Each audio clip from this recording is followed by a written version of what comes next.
নমস্কার বন্ধুরা, সহেলির রান্নাবান্নায় আপনাদের সবাইকে স্বাগত। আজ নিয়ে চলে এসেছি সব রকমের সবজি দিয়ে একটা মিক্স তরকারি।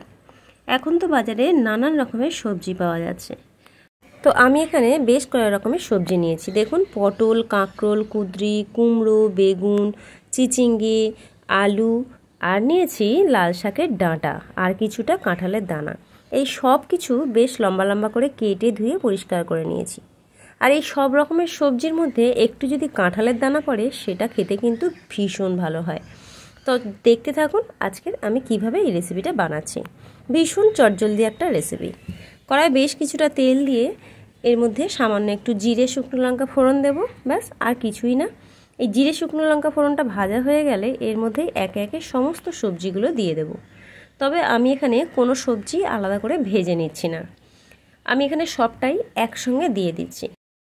তেলের মধ্যে কুঁদরি, কাঁকরোল, আলু, পটল এইগুলো দিয়ে বেশ কিছুক্ষণ নাড়াচাড়া করে নেব।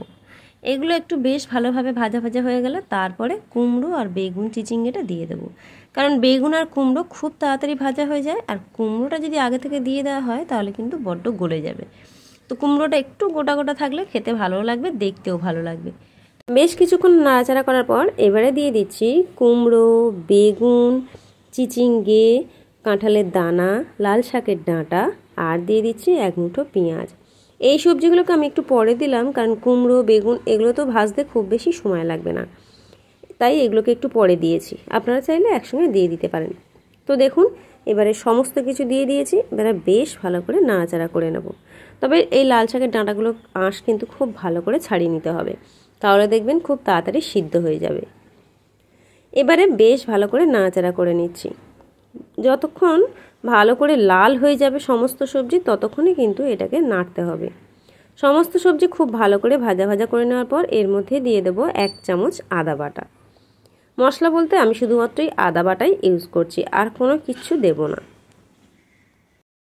আদা বাটাটা বেশ ভালো করে নাড়াচাড়া করে নেওয়ার পর কিছু গুঁড়ো মশলা দিয়ে দিচ্ছি।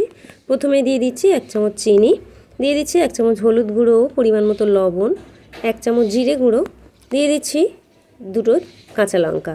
এবারে বেশ ভালো করে নাড়াচাড়া করে নিতে হবে। এই সমস্ত মশলা, আদা সব কিছু ভালোভাবে সবজির সঙ্গে মিশিয়ে নিতে হবে। তারপরে এর মধ্যে খুব সামান্য পরিমাণে একটু জল দেব, কারণ সবজি কিন্তু আমার প্রায় 70% সিদ্ধ হয়েই গেছে। সমস্ত সবজি তো নাড়তে নাড়তেই মোটামুটি সিদ্ধ হয়ে এসছে, কিন্তু ওই কাঁঠাল দানাটা একটু শক্ত থেকে যাবে, তাহলে কিন্তু খেতে একদমই ভালো লাগবে না। তাই সেরকম হিসেব বুঝেই জলটা দিতে হবে। জল দিয়ে দিয়েছি প্রায় 1 গ্লাস মতো। এবারে এটাকে ঢাকা দিয়ে রেখে দেবো। জল দেওয়ার পর সামান্য একটু হলুদ গুঁড়ো দিলাম, সামান্য একটু কাশ্মীরি লঙ্কার গুঁড়ো দিলাম। আমার যেন মনে হলো হলুদ গুঁড়োটা একটু কম হয়েছে, তাই আরও একটু হলুদ গুঁড়ো দিলাম, আর সামান্য একটু লঙ্কার গুঁড়ো দিয়ে দিয়েছি। তো এবারে ঢাকা দিয়ে দেবো 15 মিনিটের জন্য। 15 মিনিট পর ঢাকাটা খুলে দিচ্ছি। দেখুন, একটু মনে হয়েছে লবণটা কম, তাই একটু লবণ দিলাম। আর দেখুন, জলটা অনেকটাই শুকনো হয়ে গেছে। আর মেন যেটা জিনিস দিতে হবে, উপর থেকে একটু পোস্ত ছড়িয়ে দিলাম। এটা খেতে কিন্তু দুর্দান্ত লাগবে। তো এবারে আমি বেশ ভালো করে নাড়াচাড়া করে নেব। যতক্ষণ না জলটা শুকনো হচ্ছে ততক্ষণই কিন্তু এটাকে নাড়াচাড়া করে নিতে হবে। একদম ড্রাই করে নেব তরকারিটাকে, তাহলেই খেতে কিন্তু দুর্দান্ত হবে। আর কিছুটা সবজি আমি খুন্তি দিয়ে একটু ঘাঁটা ঘাঁটা করে দিলাম। তো তরকারি কিন্তু আমার একদম রেডি হয়ে গেছে। দেখুন কত সুন্দর, একদম শুকনো মতো হয়ে গেছে, আর সমস্ত সবজি কিন্তু খুব সুন্দরভাবে সিদ্ধও হয়ে গেছে। তরকারি পুরো রেডি হয়ে গেছে। এবার এই গরম গরম তরকারি আপনারা যে কোনো কিছুর সঙ্গে খেতে পারবেন, ভাত, রুটি, পরোটা, খেতে কিন্তু জাস্ট অসাধারণ লাগে। বাড়িতে এইভাবে একবার বানানোর অনুরোধ রইল। যারা নতুন দেখছেন তাদের কাছে অনুরোধ রইল আমার চ্যানেলটিকে একটু সাবস্ক্রাইব করে নেওয়ার জন্য, আর নিত্য নতুন রেসিপি দেখার জন্য আজই কিন্তু সহেলির রান্নাবান্নার চ্যানেলটিকে অবশ্যই সাবস্ক্রাইব করে নেবেন। তো দেখা হচ্ছে আবার কোনো নতুন ভিডিও নিয়ে। ভালো থাকবেন, সুস্থ থাকবেন।